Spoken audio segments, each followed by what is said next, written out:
It was a cold winter evening in London when Dr. Watson entered 221B Baker Street.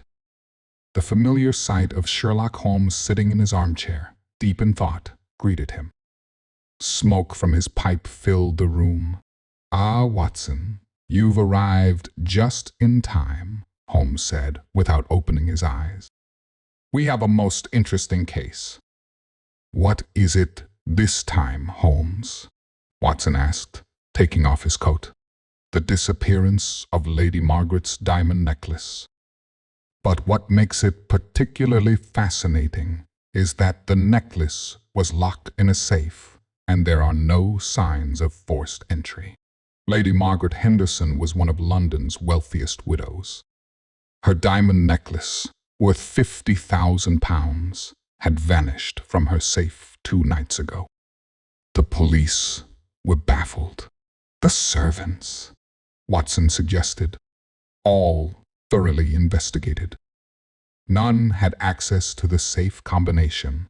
Holmes stood up and began pacing. What's most curious is that Lady Margaret claims she heard classical music playing at midnight, but her gramophone was broken. The next morning, Holmes and Watson visited Lady Margaret's mansion.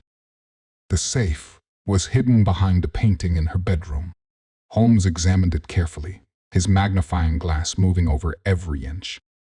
"Notice anything unusual, Watson?" Holmes asked, pointing to the carpet. Watson shook his head.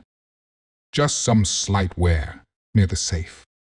"Exactly," Holmes exclaimed. "And what about the window?" The window was locked from the inside, but Holmes noticed something interesting: tiny scratches on the windowsill. As they interviewed the servants, Holmes paid special attention to James, the new butler. He had started working just a month ago and had excellent references. "Do you play any musical instruments, James?" Holmes asked casually.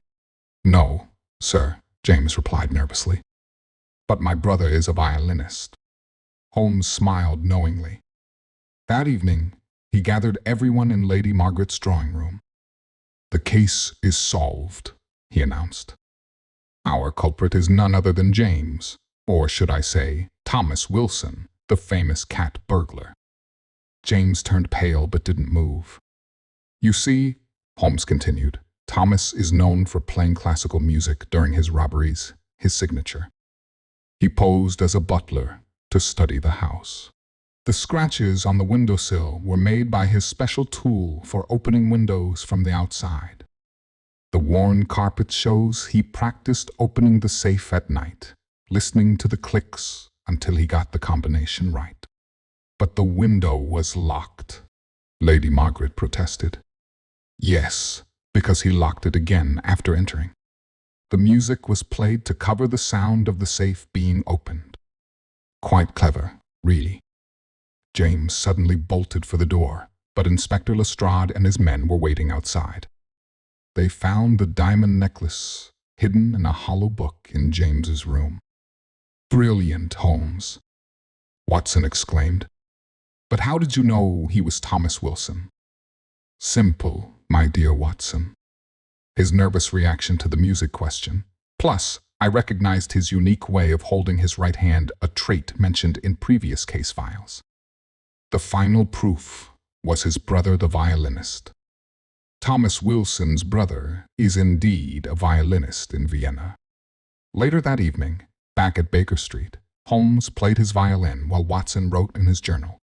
The case of the disappearing diamond necklace was solved, adding another fascinating chapter to the memoirs of Sherlock Holmes. "You know, Watson," Holmes mused, lowering his violin, "in our line of work, it's not just about seeing, it's about observing. The smallest details often tell the biggest stories." "Indeed, Holmes," Watson replied, finishing his notes. "And this story will certainly make an interesting addition to your memoirs." Outside, the gas lamps flickered in the foggy London night, and somewhere in the distance, a clock struck midnight. Just another evening in the life of the world's greatest detective.